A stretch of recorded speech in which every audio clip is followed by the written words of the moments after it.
Spirit, lead me where my trust is without borders. Let me walk upon the waters. A gente relembrar alguma coisa aqui, tá, irmãos? Nós lemos o capítulo 18, o capítulo 33, foi isso? E depois pulamos para o 36, né? Ezequiel. Ezequiel, correto. Eu não li o capítulo 11, que também é necessário entrar aí. Bora lá. É muito importante, o capítulo 11. Ezequiel, capítulo 11. Versículo 1 do capítulo 11 fala assim: Então o Espírito me pôs em pé e me levou à porta leste do templo do Senhor. Então, aqui o Espírito levando o profeta na porta leste do templo do Senhor, onde vi 25 homens. Entre eles estava Jazanias, filho de Azur, e Palatias, filho de Benaia, líderes do povo. O Espírito me disse: Filho do homem, estes são os homens que planejam o mal e dão conselhos perversos nessa cidade. Dizem ao povo: não acham que é uma boa hora para construir casas? Esta cidade é como uma panela de ferro. Estamos seguros dentro dela, como a carne na panela.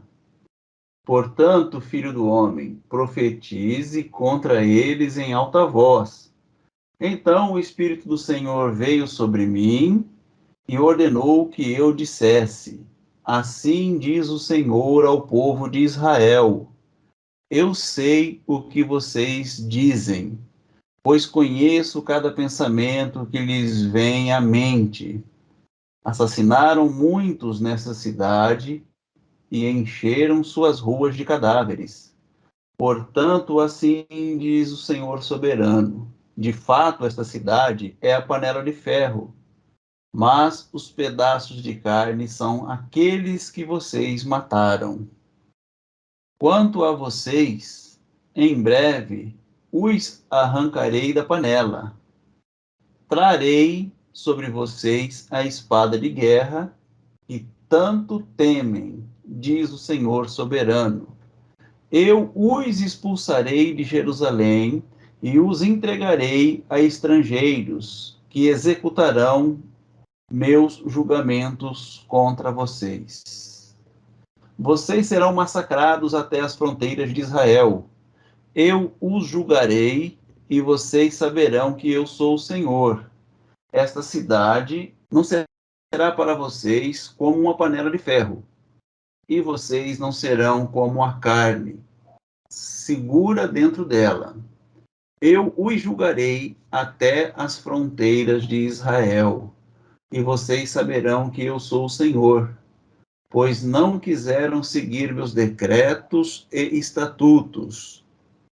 Em vez disso, imitaram as práticas das nações ao seu redor. Enquanto eu ainda profetizava, Pelatias, filho de Benaia, morreu. Então prostrei-me com o rosto no chão e clamei: ó Senhor soberano, matarás todos que restarem em Israel? Versículo 14, irmãos. Então recebi essa mensagem do Senhor: Filho do homem, aqueles que ainda restam em Jerusalém falam de você, de seus parentes e de todo o povo de Israel que está no exílio. Dizem: estão longe do Senhor, por isso agora ele nos deu a terra deles. Então, vamos ter uma atençãozinha aqui especial, né, irmãos? No versículo 14. Então, o que era dito? Olha, então recebi essa mensagem do Senhor: Filho do homem, aqueles que ainda restam em Jerusalém falam de vocês. Fala de você. Nós sabemos, irmãos, a posição que o profeta está. Ele não está em Jerusalém. Por quê? Porque o profeta Ezequiel, ele está cativo em Babilônia. Ele foi levado como prisioneiro, como escravo, está cativo em Babilônia.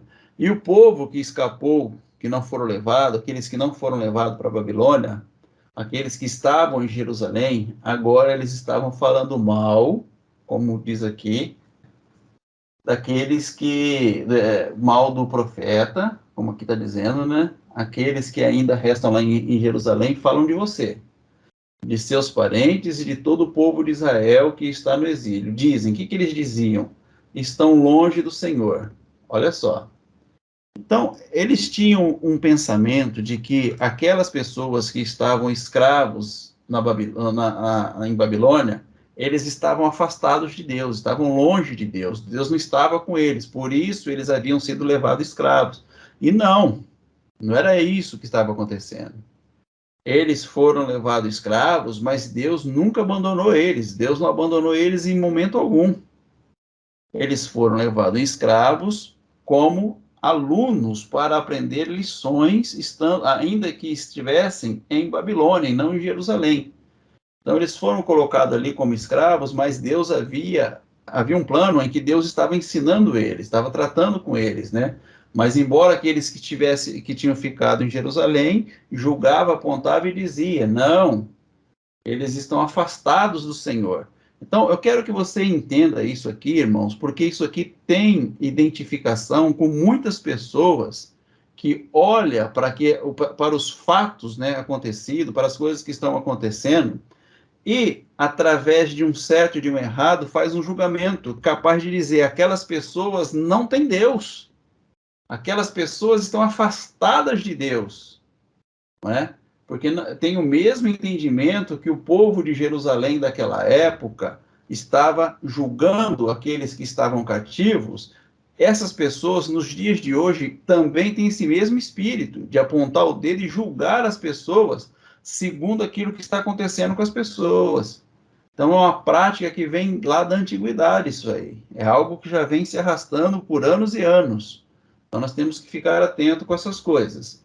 No versículo 16, é dito assim: portanto, diga aos exilados, assim diz o Senhor soberano, embora eu tenha espalhado entre as nações do mundo, foi Deus que espalhou eles entre as nações do mundo, serei um santuário para vocês durante o seu tempo no exílio. Olha só, irmãos.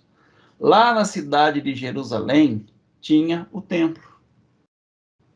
Lá onde que eles estavam espalhados, principalmente aqui o Ezequiel com o povo que ele está profetizando ali, que ele está conversando, principalmente esse povo que está no exílio, o que acontece com eles? Deus está dizendo, olha, eu serei um santuário para vocês durante seu tempo no exílio. Eu serei esse santuário. Então, vocês podem me consultar, mesmo estando no exílio, eu serei o santuário para vocês. Vocês podem me consultar a hora que vocês quiserem.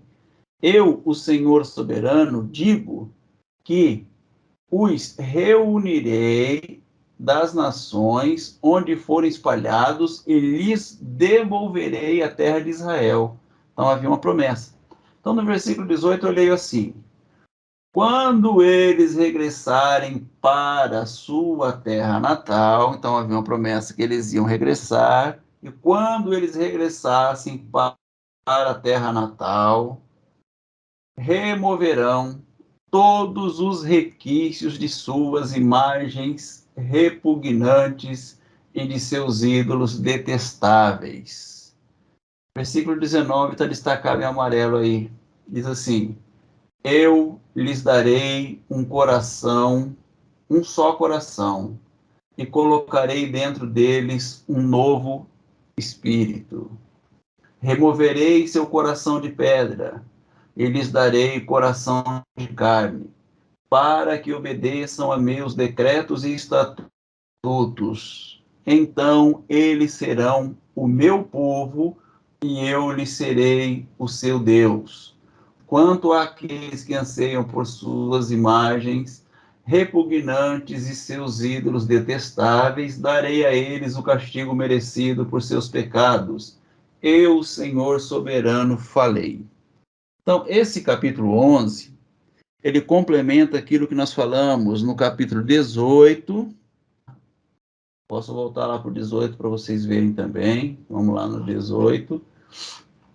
Eu não vou ler o restante aqui, sabe que precisa ler? Não precisa ler o 18. Capítulo 18, ó. O capítulo 18 nós destacamos com vocês o finalzinho aqui que a Cileide perguntou agora há pouco, né? Qual que era o versículo que nós havíamos dito. É a mesma coisa, irmãos. É a mesma coisa, quer ver? É dito assim, olha, no versículo 30 do capítulo 18. Portanto, julgarei cada um de vocês, ó povo de Israel, conforme suas ações, diz o Senhor soberano, arrependam-se e afastem-se de seus pecados, e não permitam que eles os derrubem. Deixem toda a sua rebeldia para trás e busquem um coração novo e um espírito novo. Por que morrer, ó Israel, ó povo de Israel? Por que morrer, ó povo de Israel? Busque, não é? Busque, não permitam que vocês sejam derrubados, não se permitam se derrubar. Busquem, né? Para que essa rebeldia seja colocada para trás. Recebam esse novo coração, esse novo espírito. Para que morrer? Por que morrer, ó povo de Israel? Não é meu desejo que morram, diz o Senhor soberano. Arrependam-se e vivam. Amém, irmãos? Então, aqui é só para complementar. Então, nós estamos vendo um problema em que o povo de Israel, irmãos, está colocando a responsabilidade dos seus atos em Deus. Você pode ver que todo momento eles colocam a responsabilidade dos atos em Deus. Todo momento.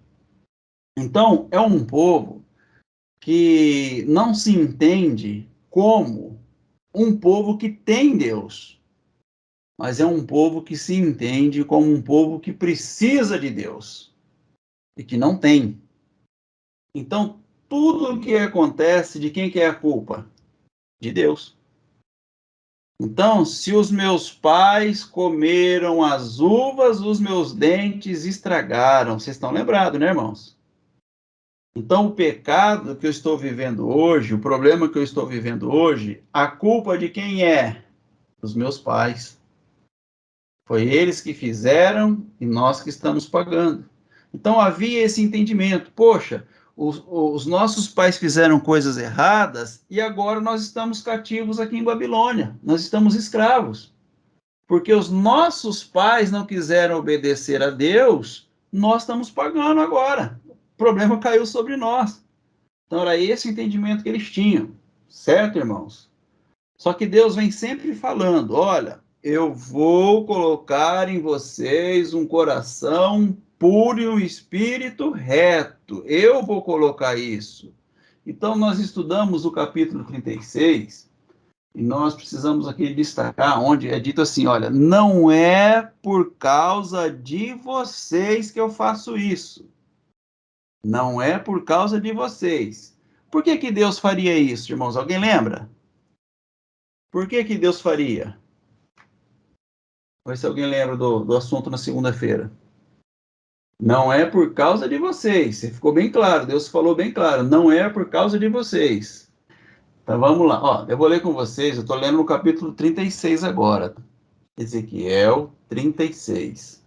Versículo 19 diz assim, olha, eu os espalhei entre as nações para castigá-los por sua conduta. Esse castigá-los aqui, você pode trocar essa palavra por ensiná-los, tá, irmãos? Eu espalhei você entre as nações para ensinar vocês por causa das condutas de vocês. Não foi por causa da conduta de seus pais, não, por causa da conduta de vocês. Então, eu precisava ensinar. Então, eu te espalhei para te ensinar.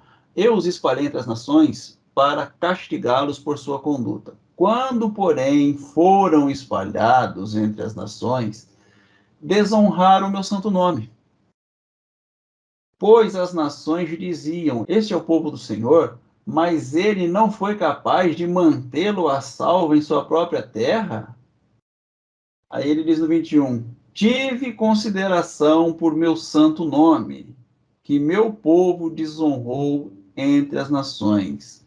Portanto, transmita ao povo de Israel essa mensagem do Senhor soberano. Aqui, irmãos, ó, a resposta está aqui, ó.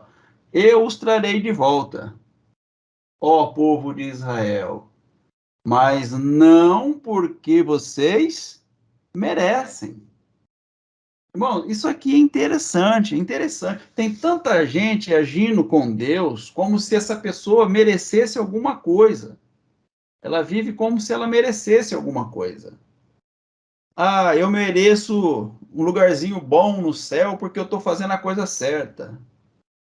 Então Deus está falando aqui, irmãos, muito claro. Pois, né, portanto, transmita ao povo de Israel esta mensagem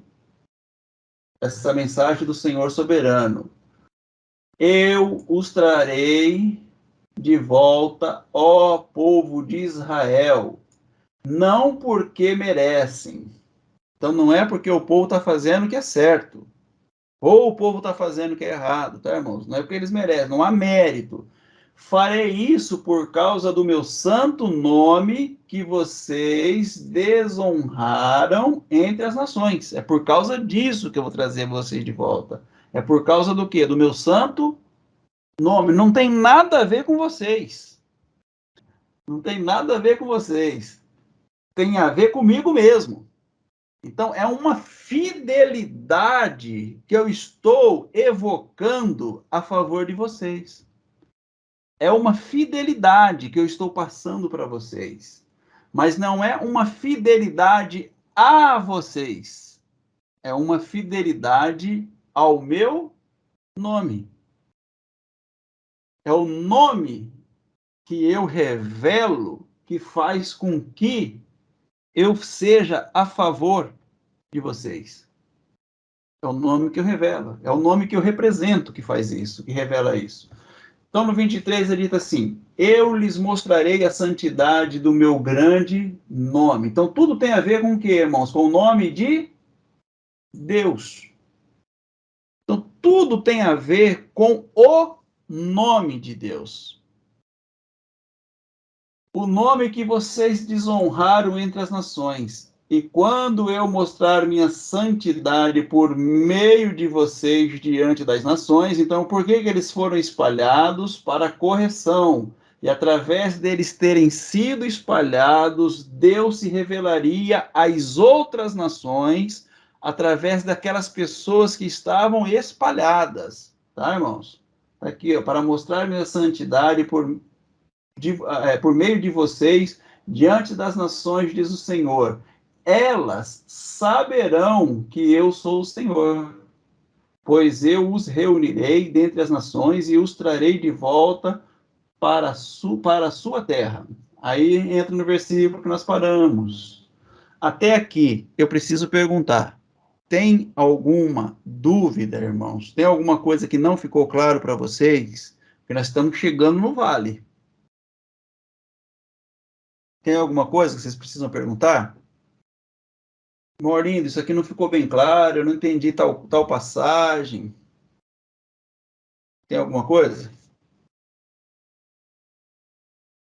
Alguns dos irmãos aí precisa de uma explicação, sei lá, tirar uma dúvida, quer colocar alguma coisa?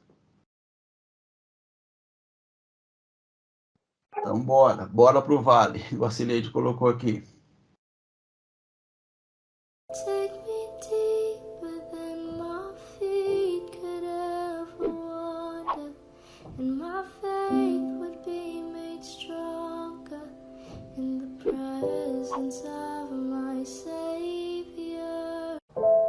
Spirit